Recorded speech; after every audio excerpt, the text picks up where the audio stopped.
এছাড়াও অনেকে বলে থাকেন যে আমি ভাই একটা দুইটা তিনটা ইন্টারভিউ দিয়েছি, তিনটাতেই আমি ফেল করেছি, আমার চাকরি হয় নাই, আমি চাকরি পাই নাই।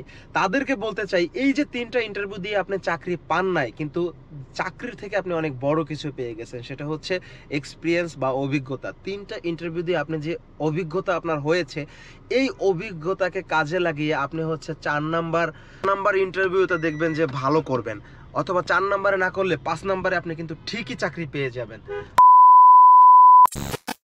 অনেক শখ করে ড্রাইভিং শিখেছেন, কিন্তু ড্রাইভিং শেখার পরে ড্রাইভিং চাকরি পাচ্ছেন না। ড্রাইভিং লাইনে আপনার হয়তো দুই একজন মামু খালু বা ভাই ব্রাদার পরিচিত আছে, কিন্তু সেই পরিচিত লোকও আপনাকে চাকরি দেয় না। আবার দেখা যায় অনেক সময় এই লাইনে আপনার পরিচিত কেউই নাই, কিন্তু ড্রাইভিং শিখে ফেলেছেন, এখন প্রথম চাকরি পাচ্ছেন না। ড্রাইভিং চাকরি কিন্তু প্রথম চাকরিটা পাওয়া সোটা একটু কষ্টকর, একটু কঠিন। এখন প্রশ্ন হচ্ছে, তাহলে যারা ড্রাইভিং শিখেছে তারা কি নতুন যারা ড্রাইভিং শিখেছে তারা কি ড্রাইভিং চাকরি পাবে না? বন্ধুরা, আজকের ভিডিওটা হচ্ছে যারা নতুন ড্রাইভিং শিখেছেন, যাদের আত্মীয় স্বজন বা পরিচিত কেউ এই লাইনে আছে, তারা কেন আপনাকে চাকরি দেয় না? অথবা যাদের এই লাইনে কেউই নাই কিন্তু ড্রাইভিং শিখে ফেলেছেন, তারা কিভাবে চাকরি পাবেন, এই বিষয় নিয়ে আলোচনা করব। তার আগে একটা রিকোয়েস্ট করতে চাই, আপনি যদি আমার চ্যানেলে নতুন হয়ে থাকেন তাহলে প্লিজ এরকমই গাড়ি বাইক রিলেটেড ভিডিও দেখার জন্য আমার চ্যানেলটা অবশ্যই সাবস্ক্রাইব করে রাখবেন, আর কমেন্ট করে জানিয়ে দিবেন ভিডিওটা কোথা থেকে দেখছেন। তো চলুন কথা না বাড়িয়ে শুরু করা যাক মূল ভিডিওটা। তো যেমনটা বলতেছিলাম বন্ধুরা, সেটা হচ্ছে আমরা অনেকেই শখের বসে বা শখ করে ড্রাইভিং শিখি, অথবা কেউ পেট চালানোর জন্য কোনো কিছু করতে না পেরে বাধ্য হয়েই ড্রাইভিং শিখি। যে যেভাবেই শিখি না কেন, আমাদের ড্রাইভিং শেখার পরে সব থেকে বেশি যেটা প্রয়োজন হয় সেটা কিন্তু ড্রাইভিং চাকরি। এখন কথা হচ্ছে, আপনি ড্রাইভিং শিখেছেন কিন্তু আপনাকে আপনার আত্মীয় স্বজন চাকরি দেয় না কেন, সেটা আগে বলি। সেটা ধরেন একটা গাড়ির দাম 12 থেকে 15, 20, 25 লক্ষ টাকা। এখন যে ড্রাইভিং শিখেছে বা যে ড্রাইভিং চাকরিতে অধ্যয়নরত আছে, তার কাছে যদি আপনি যান, ধরেন আপনার পরিচিত একজন দুজন আছে, তার কাছে যদি আপনি যান, আপনি হয়তো আশা নিয়ে গেলেন যে সে আপনার আত্মীয়, সে আপনার ভাই বা সে আপনার বন্ধু, সে ড্রাইভিং চাকরি করতেছে, তার কাছে বললেন। তো 100 জনের কাছে বললে দেখা গেছে 4-5 জন আছে ব্যতিক্রম যে চাকরি দেওয়ার জন্য চেষ্টা করবে, বাকি 95 জন চেষ্টাই করবে না বা দিতে চাইবে না। পরিচিত লোক চাকরি দিতে চায় না, এটা সব থেকে বড় কথা। কেন দিতে চায় না? সেটা নাম্বার 1, দেখা গেছে ভাই নিজে অন্যের জন্য কখন রিস্ক নিতে চায়? একমাত্র আপন ভাই ব্রাদার যদি রক্তের না হয় তাহলে রিস্ক নিতে চায় না। যতই পরিচিত হোক, আত্মীয় স্বজন হোক, কাছের মানুষ হোক, রিস্ক নিতে চায় না। কারণ কি, আপনি যদি একটা চাকরিতে আপনাকে দেয়, হঠাৎ করে নতুন ড্রাইভাররা তো অনেক সময় দুর্ঘটনা ঘটিয়ে ফেলে। তখন দেখা যায় যে দুর্ঘটনা ঘটে গেলে একটা গাড়ির দাম 15-20 লক্ষ টাকা। তো গাড়িটার ক্ষতি হলে ওটা ঠিক করতেও দেখা গেছে 15-20-30 হাজার টাকার চলে যায়। এবং এই যে টাকাটা, এটা কে দিবে যদি আপনি একটা দুর্ঘটনা ঘটিয়ে ফেলেন?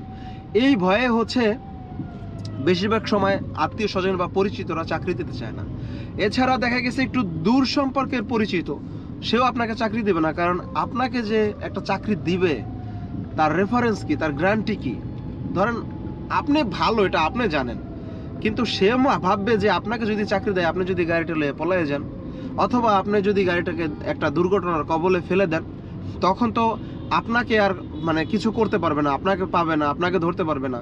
আপনি যদি পালায়ে যান, ধরবে তো যে চাকরি দিবে তাকে। এই ভয়তে আত্মীয় স্বজন বা পরিচিত কাছের মানুষ চাকরি দিতে চায় না। তবে সবাই কিন্তু না, কিছু মানুষ আছে যারা চাকরি দেওয়ার জন্য চেষ্টা করে বা দেয়। তবে আপনি একটা জিনিস দেখবেন খেয়াল করে, যে মানুষ নতুন ড্রাইভারদেরকে চাকরি দিতে চায় না, কিন্তু পুরান ড্রাইভার হলে বা যারা ড্রাইভিং চাকরিতে অধ্যয়নরত আছে, তারা যদি কারো কাছে চাকরি চায়, তখন কিন্তু দেখবেন যে 2-4-5 দিনের মধ্যে চাকরি ম্যানেজ হয়ে যায়। কিন্তু নতুন ড্রাইভার শুনলেই যে গাড়ির মালিক, সেও নিতে চায় না, আর যারা পরিচিত আছে সেও চাকরি দিতে চায় না। আচ্ছা, এটা গেল একটা কথা। এখন কথা যাদের ধরেন পরিচিত কেউ নাই, তারা কার কাছে চাকরি চাবে? এখন দেখা গেছে ড্রাইভিং শিখে ফেলেছে। অনেক সময় এমনও হয় যে নতুন ড্রাইভিং শেখার পরে মানে অনেকের কাছে রিকোয়েস্ট করে, রাজি হয় না, লাস্টে মানে 5,000 10,000 টাকা পর্যন্ত ঘুষ দিতে চায়। পরিচিত যদি কাছে আশেপাশে কেউ যদি ড্রাইভিং চাকরিতে অধ্যয়নরত থাকে, বলে যে ভাই আমাকে একটা ড্রাইভিং চাকরি দাও, আমি দরকার হলে 5,000 টাকা দিব বা 10,000 টাকা দিব। এরকমও দেখেছি অনেক, যে টাকা দিয়ে ড্রাইভিং চাকরি নেয়, নর্মাল একটা চাকরি। তো দেখা গেছে যাদের পরিচিত কেউ নাই, তারা কোথায় যাবে, কি করবে? তো তারা অনেক সময় এরকম টাকা দিয়ে চাকরি নেয়, অথবা দেখা গেছে যে মানে অনেক দিন ঘুরতে ঘুরতে ঘুরতে ঘুরতে সে চাকরিই পায় না। একটা সময় হতাশা কাজ করে যে মানে এতগুলো টাকা দিয়ে দেখা গেছে একটা লাইসেন্স করতে 15-20 হাজার টাকাও লাগে অনেক সময়, দালাল ঠালাল ঘুষ এই জায়গা ওই জায়গা সমস্যা দিয়ে। তো 20,000 টাকা লাগে হচ্ছে লাইসেন্স করতে, আবার 20,000 টাকার মতন মনে করেন খরচ হয় ড্রাইভিং শিখতে। অনেকে আমি এমনও শুনেছি, মানে আমার পরিচিত একজন, সে এখন গাড়ি চালায়, সে একজন ড্রাইভিং করে, চাকরি পাইছে, কিন্তু সে এই ড্রাইভিং শেখার জন্য 50,000 টাকা খরচ করছে।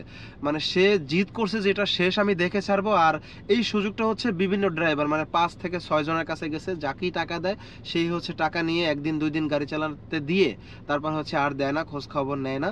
তো এরকম করে করে তার 50,000 টাকা লাগছে। তো এখন যাদের মামু খালু আছে চাকরি দেয় না, অথবা যাদের মামু খালু নাই কিন্তু ড্রাইভিং শিখছেন, তারা কিভাবে চাকরি পাবেন? আমি একটা কথা বলি, সেটা হচ্ছে চাকরির জন্য এখন আর ওই মান্দাত্তার আমলের মতন হচ্ছে সময় নাই, সুযোগ নাই যে মানুষের দ্বারে দ্বারে গিয়ে ঘুরে একটা চাকরি জোগাড় করবেন। আপনি যদি ভালোভাবে ড্রাইভিংটা শিখতে পারেন এবং আপনার যদি অরিজিনাল লাইসেন্স থাকে, তাহলে কিন্তু আপনি খুব সহজেই হচ্ছে ড্রাইভিং চাকরি পেতে পারেন। কিভাবে? এখন ড্রাইভিং চাকরির জন্য আপনাকে হচ্ছে একটু স্মার্ট হতে হবে। যেমন আপনাকে অনলাইনে খুঁজতে হবে। অনলাইনে খুঁজতে গেলে কিন্তু মামু খালুর কিছু দরকার হবে না, জাস্ট আপনার অরিজিনাল একটা ড্রাইভিং লাইসেন্স দরকার হবে এবং আপনার পরিচয় হিসাবে ন্যাশনাল আইডি কার্ড দরকার। তো এটা নিয়ে হচ্ছে আপনি অনলাইনে বিভিন্ন ওয়েবসাইট আছে, এছাড়া হচ্ছে ভিডিজবস নামে একটা হচ্ছে অ্যাপস আছে, কর্ম নামে একটা অ্যাপস আছে, এছাড়াও বিভিন্ন পত্রিকায় এবং চাকরির পত্রিকায় কিন্তু মানে শতে শতে ড্রাইভিং চাকরির সার্কুলার হয়ে থাকে। এখন অনেকেই বলতে পারেন ভাই এখানে গেলে চাকরি হয় না, অনেক গেছি হয় না। ভাই হয় না এটা ভুল কথা, হয়, কিন্তু দেখা গেছে কি অনলাইনের চাকরিগুলো মানে যদি আপনাকে পাইতে হয় তাহলে আপনাকে একটু পারফেক্ট ড্রাইভার হতে হবে। পারফেক্ট ড্রাইভার যেমন আপনার শুধু লাইসেন্স থাকলেই হবে না, আপনি ভালো গাড়ি চালাতেও জানতে হবে এবং আপনার দেখতে স্মার্ট হতে হবে, আপনার কথাবার্তায় স্মার্টনেস থাকতে হবে।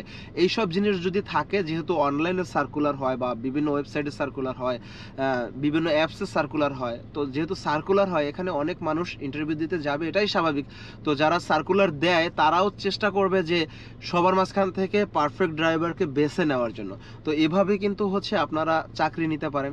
এছাড়াও যদি প্রথম চাকরিটা পাওয়া একটু কষ্টকর, তো যদি কাছের মানুষ থাকে, হয়তো অনেকে দেখা গেছে চাকরি প্রথমে দিতে চায় না, তো দেখা গেছে প্রথম চাকরি নেওয়ার জন্য যদি 2-4 হাজার টাকা দিতেও হয়, সেটা দিয়ে নেওয়াটাও বেস্ট। যেহেতু আপনি লাইসেন্স করে ফেলছেন, ড্রাইভিং শিখে ফেলছেন এবং হচ্ছে আপনি এই লাইনে আসতে চাচ্ছেন, তো প্রথম ধাপটা হচ্ছে আপনার জন্য অনেক কঠিন, প্রথম চাকরিটা পাওয়া।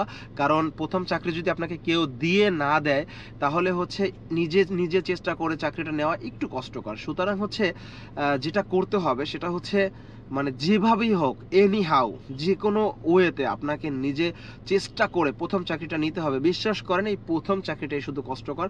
আপনি যদি একটা চাকরি নিয়ে 6 মাস হচ্ছে আপনি ড্রাইভ করতে পারেন বা গাড়ি চালাতে পারেন, এরপরে দেখবেন আপনার বিভিন্ন মানুষ পরিচিত হয়ে গেছে, বিভিন্ন লিঙ্ক হয়ে গেছে, অনেক মানুষ ড্রাইভিং জগতে আপনাকে চেনে, তারা কিন্তু চাইলে আপনাকে একটা ভালো চাকরি দিয়ে দিতে পারবে। আরেকটা জিনিস মাথায় রাখবেন, প্রথম চাকরির ক্ষেত্রে কখনোই ডিউটি কি, বেতন কত টাকা, সুযোগ সুবিধা কি, এগুলো কখনোই জিজ্ঞেস করবেন না। জাস্ট স্রেফ একটা চাকরি দরকার আপনার। যেখানেই পান, যে পরিস্থিতিতেই পান, সেই পরিস্থিতিতে হচ্ছে আপনি চাকরিটা নিয়ে নেবেন এবং হচ্ছে চাকরি করা শুরু করবেন। 6 মাস চাকরি করেন, এরপরে আপনার সুযোগ সুবিধা খুঁজবেন, ভালো চাকরি খুঁজবেন, ভালো বেতন খুঁজবেন। তো বন্ধুরা, আশা করি একটু হলেও ভিডিওটা ভালো লেগেছে। যদি ভালো লাগে তাহলে অবশ্যই একটা লাইক দিতে হবে, এছাড়াও কমেন্ট করে জানাতে পারেন কোথা থেকে ভিডিওটা দেখছেন। আর যদি আমার চ্যানেলে নতুন হয়ে থাকেন তাহলে please hit the subscribe button and press the bell icon. তো বন্ধুরা, সুস্থ থাকুন, ভালো থাকুন, দেখা হচ্ছে খুব শীঘ্রই পরবর্তী ভিডিওতে। আল্লাহ হাফেজ।